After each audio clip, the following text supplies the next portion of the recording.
So Javahn, on your Our Society profile, you talk a lot about tax reform. It's one of your big mandates. Why don't you tell us a little bit more about your policies and plans for tax reform? Well, my plan is to increase income tax rates on the 1%, which is the system that we had 40 and 50 years ago. So since the tax cuts of 1981 and 1986, there has been a lot of tax cuts for the wealthy, which has just contributed to income inequality and wealth inequality.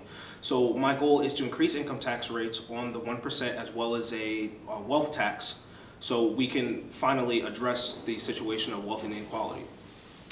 Okay, yeah. So wealth inequality obviously is a huge problem in the U.S., right? And we are the most unequal country statistically in the entire world, which causes a number of problems like anything from obesity to health issues to trust issues.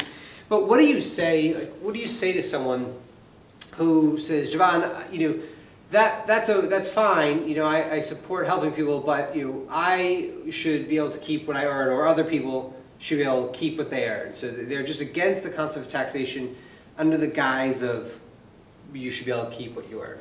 Right, and I understand where they're coming from. However, there are essentials that we need as citizens that come from taxpayer dollars, and the people that are in that 1%, they are people who, if even they didn't pay taxes, they would still have the essentials provided to them by how much money they make. The people that make $7.50 an hour or $8 an hour, they don't make those essentials where they can pay for everything and have everything not given to them, but provided to them based on their wages. Yeah. What's interesting about that concept is the definition of need and what essentials are is probably going to shift pretty dramatically in the next 20 years, I would imagine, right? So for example, California has a water problem, right, where for-profit corporations are taking a lot of the water, and there's citizens there who don't have tap water. But California provides 25% of the nation's agriculture, so it's a really interesting kind of definition of what essentials might be. So Javahn, we kind of missed talking about it initially. However, I want to talk a little bit about your profession, right, and your professional experience, which is your professional experience is being an auditor. Yes. So it makes sense that you're kind of passionate about tax reform. So how is your experience as an auditor? How is that going to impact the way you view government, view tax reform? How are you going to draw from that experience should you be elected? So the tax system is run inefficiently, and as an auditor, my job is to make sure that things run as efficiently as possible. And with the amount of waste in government, as well as the loss of tax revenue from the tax cuts of 1981, 1986, and 2017, the government does not have a lot of revenue to be able to provide the citizens of the necessary programs. And as an auditor, my job is to make sure that we can provide for the people that pay taxes within this country.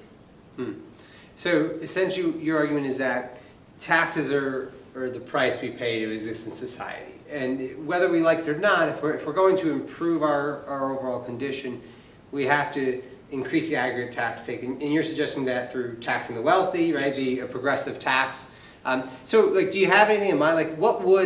Let's say someone's earning $5 million plus a year. What would you tax them? Right now they're taxed 37.5% or 37? 37%. What would be your suggested tax rate for someone, I guess, over $5 million, the ultra wealthy? That's their net that's their gross revenue per year.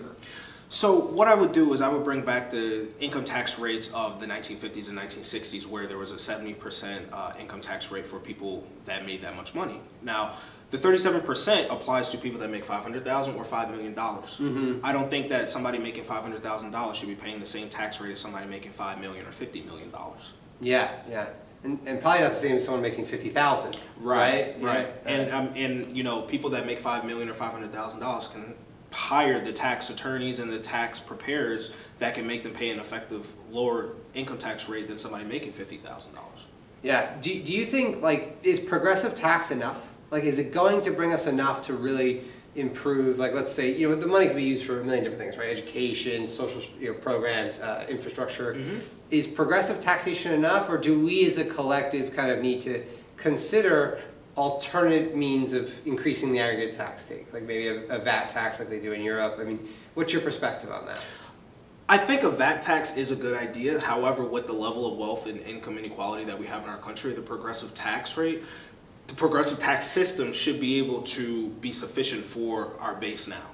Okay, so it's a starting point, Yes. it'll draw more, I mean, that makes sense. We start with baby steps, right, one program at a time, and incrementally make the change from there. And essentially, the main platform is getting those who are the top earners to really contribute their fair share, so to Right. speak. Okay, great.